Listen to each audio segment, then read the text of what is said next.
Fueled by Donut Country and McDonald's on 1019, 100.5, 1450, WGNSSports.com, and BigGTV. And we welcome you back to the Prentice Allsup Heating and Air Coach's Corner. John Dingett's here with you. A reminder that this portion of the show brought to you by Prentice Allsup Heating and Air, family owned and operated since 1977. Get the best service with Prentice Allsup Heating and Air online at PrenticeAllsup.com. And guest joining me this morning is Floyd Walker, the head coach of the Eagleville Eagles. And disappointing, I know, but Coach, nothing to be ashamed of. Really a great effort, and you were in that game and had the lead for a lot of it. Well, first of all, welcome back to you. Oh, okay? Well, thanks. We're glad you're off the IR list and back here with us. But it's like you said, yeah, I'm proud of the way our kids battled. We led most of the game, probably until somewhere in the third quarter, somewhere in that neighborhood, 7-6, and I thought our kids competed. I thought we went into that ball game. I thought we tried to match their athleticism. We tried to match their physicality. We didn't take a step back from them. It was a great heavyweight football game last night. I tried to describe. I've been to Memphis maybe twice for football. Right. It is not an easy drive. It's something that there's nothing to look at if you're on the bus driving. I mean, no disrespect to the Memphis area, but tell me a little bit about how you handled that before we get into the game situation. But got to leave early. There's a lot to it. There's a lot to it. There's a lot of things as far as, number one, getting transportation. Number two, figuring out where you're going to have your pregame meals at, because you can't do it at school like you normally do. Three is one of those deals where you figure out, they need a snack, or you got to feed them something after the ball game, and those type of things. But I mean, as far as the trip goes, I tell you the way I tell everybody else. I think the adults make more out of the trip than the kids do. And you guys have traveled a lot this year. Oh yeah, we our normal travel as far as our region games is an hour and a half. So getting on the bus is something that our kids are very familiar with. But what we try to do is we try not to make a big deal about the travel to the kids. We just try to act like it was a normal routine. And I thought our kids did an exceptional job of treating it that way. Well, now you had a lead, and you had a lead at, I think, at halftime, right? We did. Yes. And things looking good in a close game like that. It can just take one play or two plays or a drive. And basically, that's what it was. I mean, they were able to make a drive, put a drive together, and finish a drive, and we weren't able to sustain some things offensively, but it's just one of those deals. It's playoff football, and you have to play clean. You have to play mistake free, and you cannot allow opponents to have big plays. And I thought we stayed away from the big plays, the big chunk scoring plays. We made them earn their points, and unfortunately, we just didn't score one more than they did. I was really impressed with your defense last night. Jonathan Jordan with 12 tackles.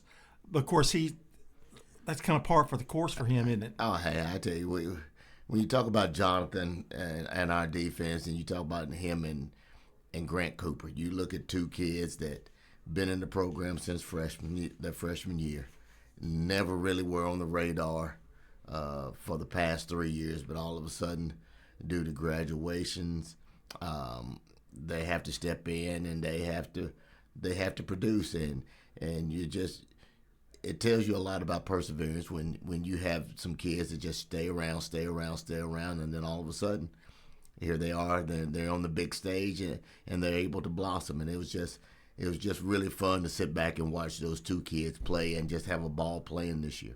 Grant had 9 tackles. Oh yeah. Grant, if you know Grant, quiet kid. I mean, you don't even know he's in the room a lot of times, except for his stature. He's a big kid, but boy, on the football field, he has his own personality, I guess. He really does. I mean, he really does. He's came into his own. He took the leadership role, is what we call our Mike linebacker. He's the one that makes all the defensive checks. He calls the defense for us when Coach Span signals it in.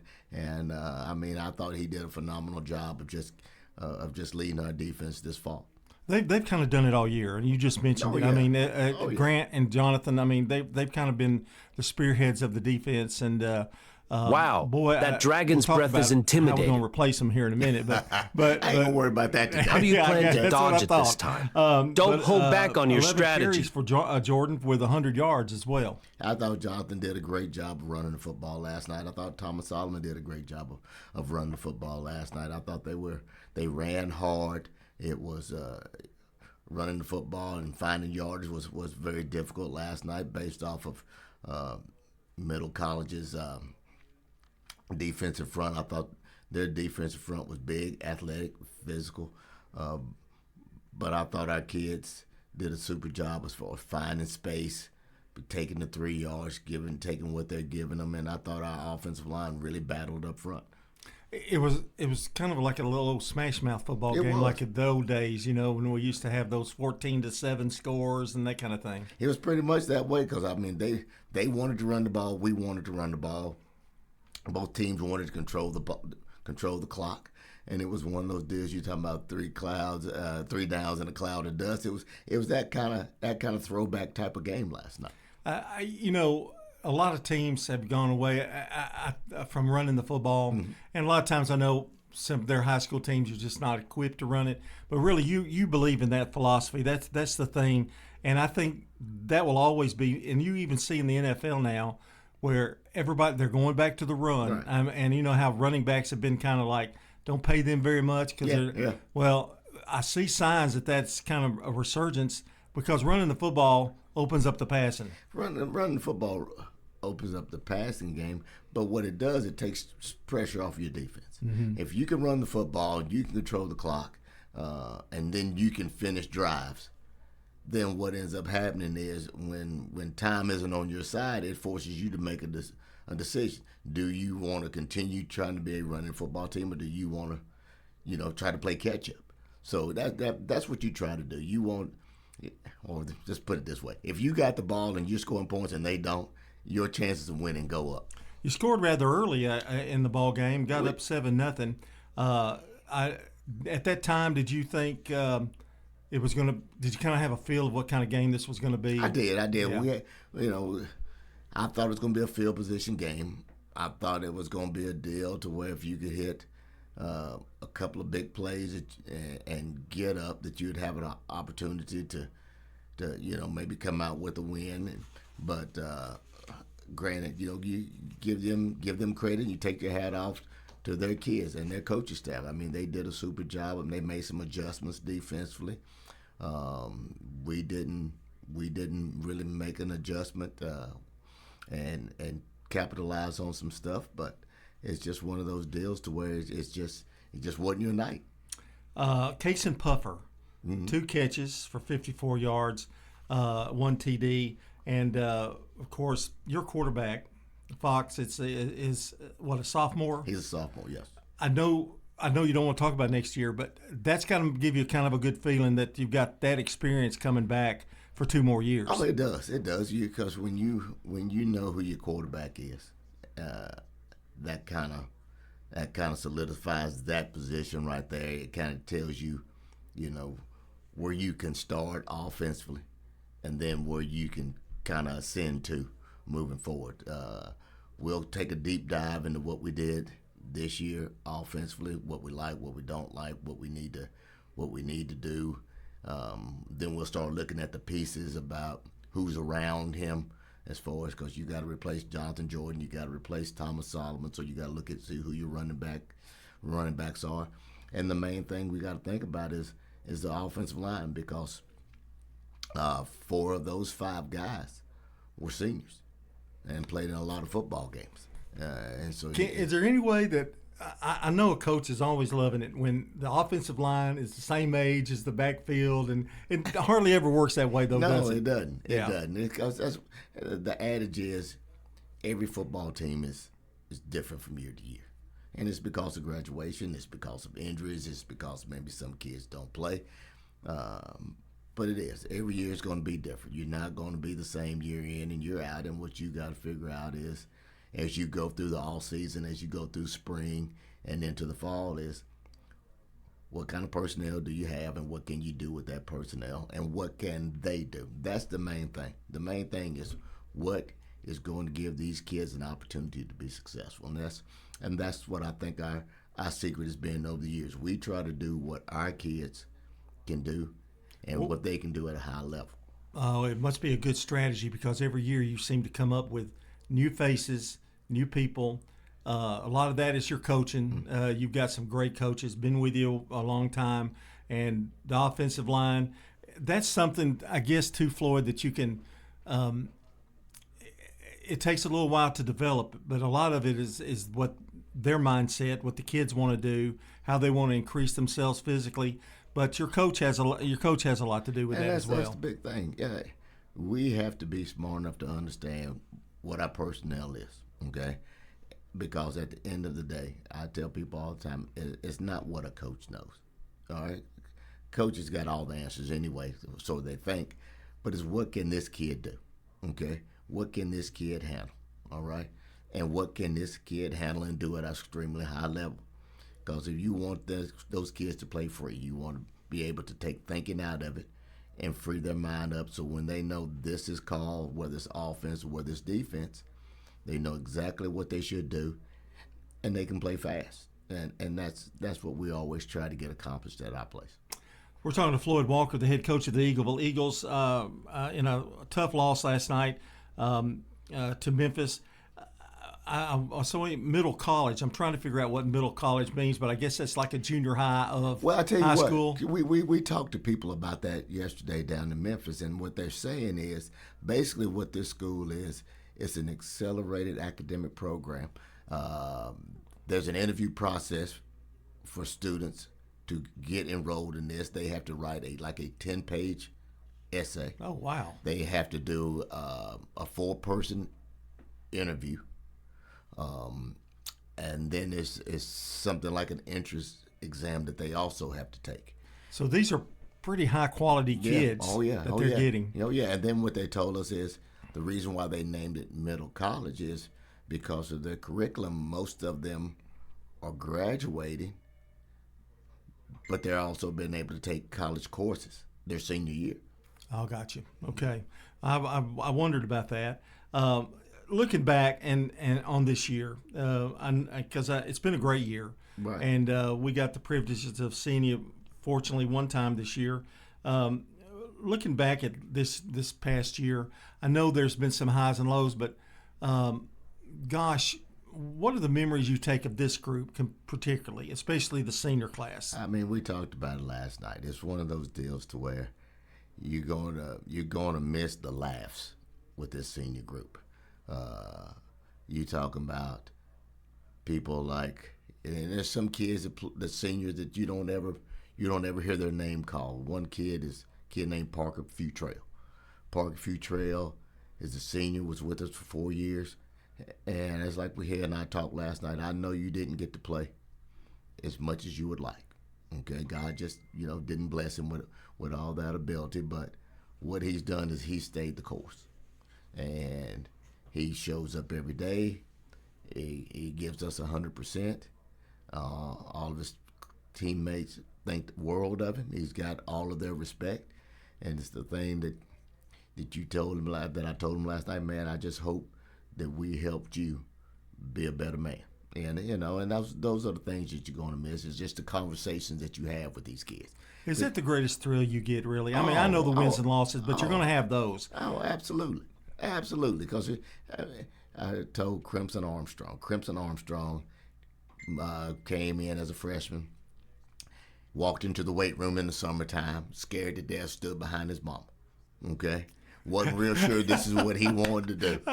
And now he'll probably tell you the best decision he's ever made in his life was coming to Eagleville and playing football. And he got a little bit banged up last night, but Crimson's one of those kids that he's already enlisted into the Marines, so you just think about where he was and where he's at and where he's going, and you just hope that you had a small part to do with it.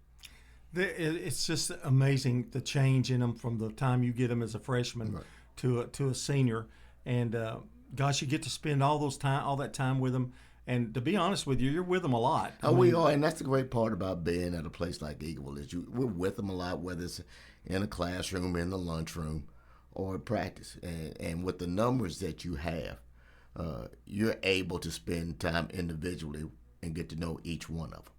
Because also when you have over 100 and something kids, you probably know all of them, but you probably don't get to spend as much time as you would like to talking to each and every one of them. And we just spend a lot of time just shooting the breeze. I mean, sometimes you'll be amazed at some of these conversations that we have and the theories that these kids have. So, amen. I wanted to mention before this time is up about the fans. Our trip down there and to do the game on the radio, it's just like going to a Sunday church meeting. I mean, everybody's got their seats. Everybody, it's kind of like it's something I've never seen before. It's like they've got their little lounge chairs out there. Right. Some of them have this certain spot. They know when the concession stand is going to be hard to get to. I mean, it's amazing. But now Erica, I know, tried to get a bus up and was getting a bus up to try to go. I think it made it. Yeah. And that's unbelievable, the fan support, because it wasn't cheap either. But I mean, to have that kind of intensity from your fans, I guess is what I'm saying, is a real gosh, you just can't beat it. No, you can't beat it, but it don't surprise you about Eagleville. No. It really doesn't. I mean, our people are wonderful to our kids. They are fantastic. If these kids need support, or whether it's just cheering on or well, financially, our community jumps in and dives into it and just gets behind these kids. It's really, really appreciated from our standpoint, and like you said, there's nothing like it, especially and I don't know what anybody else in Rutherford County is like, but at our place we really think we got something special, and it's not just football. I think it involves anything that's got Eagleville's name attached to it.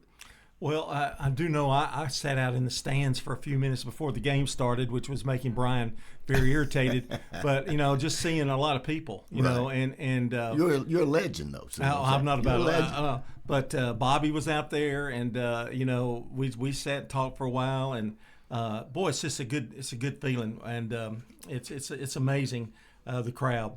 All right, now we'll get into this. I know when we talk about the team as itself. Your coaches have been with you for a long time. Yes.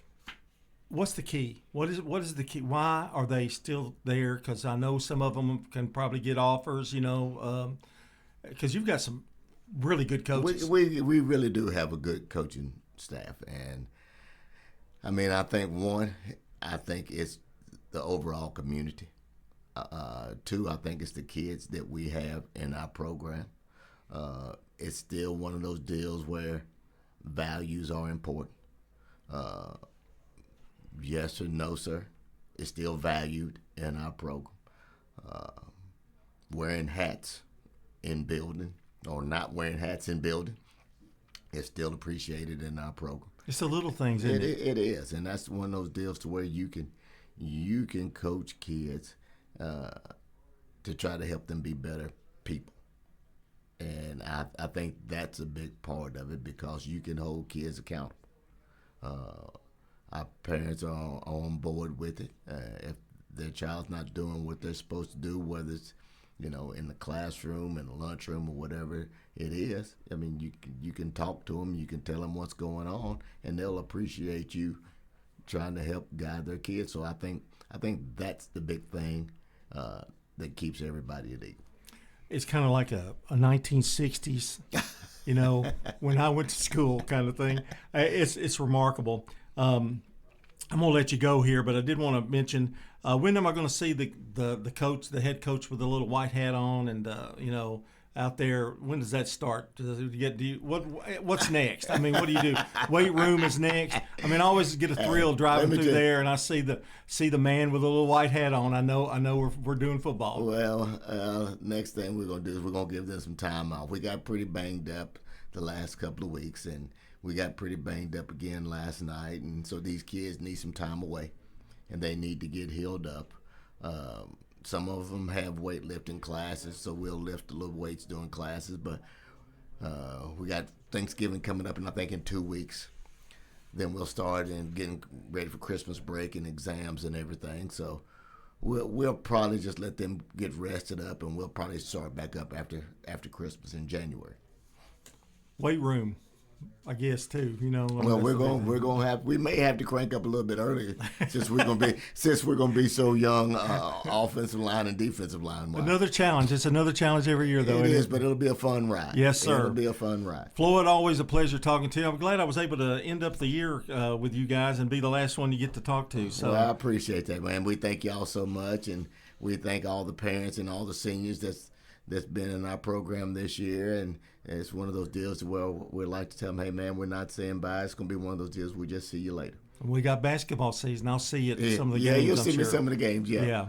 Floyd Walker, head coach of the Eagles, another successful year for them. This portion of the show has been brought to you by Lascassas Feed Supply, locally owned and operated by Coy and Jennifer Young, specializing in animal feeds, premium pet foods, farm supplies, and more. We're going to take a break, and we'll be right back.